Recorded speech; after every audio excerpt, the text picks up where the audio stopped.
Major implications for President Trump. BuzzFeed reporting Mr. Trump personally instructed his lawyer, Michael Cohen, to lie to Congress about the Trump Tower project in Moscow. Top Democratic lawmakers are now promising to investigate the claim. House Judiciary Chairman Jerry Nadler tweeting, "We know that the president has engaged in a long pattern of obstruction. Directing a subordinate to lie to Congress is a federal crime. The House Judiciary Committee's job is to get to the bottom of it, and we will do that work." Joining me now is Democratic Congressman Jamie Raskin of Maryland, who serves on Nadler's Judiciary Committee. Good to have you with us today, sir. You were also on oversight, of course, in the last Congress, waiting to see if you're going to be back. But as we look at this and what we've learned in this BuzzFeed report, if true, would it change at all what you would want to ask Michael Cohen on February 7th, or what he should be asked? Well, the Judiciary Committee and the Oversight Committee will be determined to fully investigate Mr. Cohen's claims about the president essentially suborning perjury. I mean, this is a federal criminal offense, and more importantly, it's a constitutional offense against the rule of law and against constitutional democracy. We simply can't have public officials going around and ordering their underlings to lie to Congress. So I think this would very quickly become the primary focus of what the committees want to look at in terms of Mr. Cohen's testimony. Now, we don't know if it's true, of course, but already people, of course, are saying that this is a matter of the gravest legal urgency. Michael Cohen is, as far as we know, is still planning to testify, but sources telling CNN that he is concerned now for, as he puts it, for the safety of his family. Do you have any indication that he may not appear? But I have no reason to think he won't appear.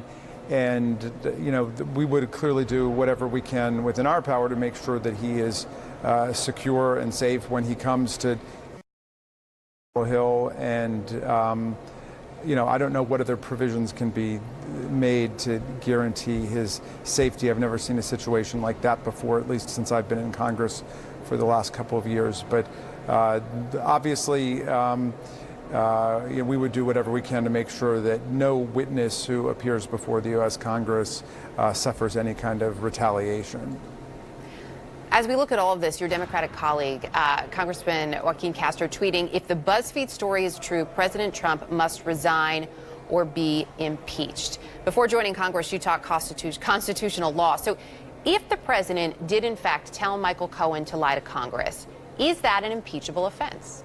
Well, look, Bill Clinton was impeached over the matter of telling one lie, and that lie related to a private sexual affair. This is a pattern of suborning perjury before Congress on a matter of essential national security importance. So clearly, if we follow the precedent set by the Republicans during the Clinton administration, this is a completely impeachable offense if this report is true. And I want to underscore that all of this is based on the truth of the statements by Mr. Cohen. We don't know yet if they're true. The same thing took place with Richard Nixon. Lying and obstruction of justice were the cardinal offenses. I think obstruction of justice was the very first impeachment article that was brought against him. So obstruction of justice and perjury to Congress are right there in the heart of impeachment territory. There's no doubt about that. As you look at this then, and as you point out, and as we pointed out as well, if these claims are true, if this reporting is true, what kind of evidence would you need personally, would you need to see to make that judgment? Well, we would want to hear from everybody who was involved in it, and everybody who was involved in the conspiracy to suborn perjury before Congress to suppress the story of the president's ongoing business relationship with Russia. You know, I have to say that there is a lot of evidence that has come out already in the various criminal prosecutions and the indictments and the sentencing reports, which indicate that the president had extensive business ties with Russian tycoons and oligarchs. And I have felt that the Achilles heel of this administration from the very beginning, without regard to the truth of this particular allegation, but I have felt that the Achilles heel of this administration is that the president has run it like a money-making operation. He's continued all of his businesses, the Trump Hotel, the Trump Tower. He's never disengaged either from ownership or the collection of profits or even management. I mean, there are other people who are managing it on a daily basis, but he apparently continues to check in on it, and we've never seen anything like it in the history of the United States. From that cardinal sin and the putative violation of the Emoluments Clause, that is by collecting money from foreign princes, kings, and governments in violation of Article 1, Section 9 of the Constitution, flows everything else. The obstruction of justice, the pattern of lying, the concealment of all of these relationships with Vladimir Putin and his various oligarchs and the business tycoons that surround him. So I think the basic flaw was to violate the wisdom of the founders. The founders put in our Constitution a number of provisions that tried to guarantee that the President of the United States would have 100% undivided fiduciary loyalty to the American people. That was the whole idea of the Emoluments Clause, the whole idea of not allowing the president to collect titles of nobility and other salaries. The idea was the president would be committed to our people, and our president violated that basic commitment, and from that has flowed all of these other potential crimes and impeachable offenses. Congressman, before we let you go, I do want to touch on this. It is day 28 of this shutdown. You have said your top priority is ending the shutdown. There are some 80,000 plus federal workers who you represent in your district.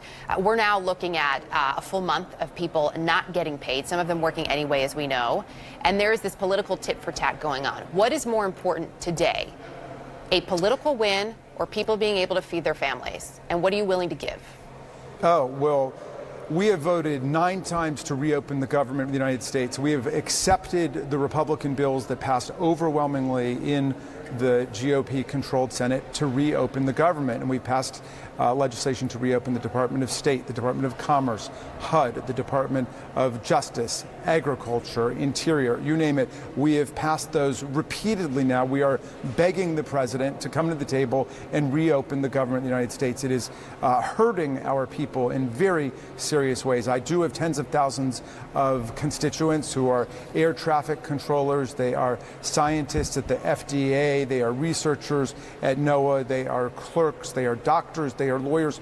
And they are either being told they can't come to work, they've been furloughed, or they're compelled to go to work and they're not getting paid. I've got people who are emailing me their paychecks that say zero on them. Yeah. Have any of those folks said to you, I want my paycheck back. I appreciate that you want to open government before you negotiate, but you know what? Maybe just throw the president a bone, give him a little bit of money for this wall and get me back to work. Have you heard that?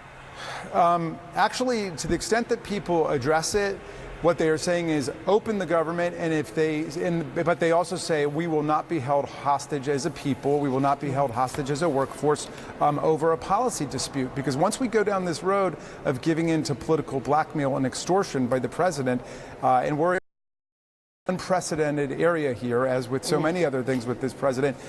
When will it end? At that point, he will, commit political extortion and blackmail over the Affordable Care Act or any other policy disagreement he has. This is an absolute violation of the separation of powers in the way that things are supposed to work. All we need is 4 senators on the Republican side to come over and to vote with us to reopen the government. 4 senators is all we need, and we can reopen the government in the United States.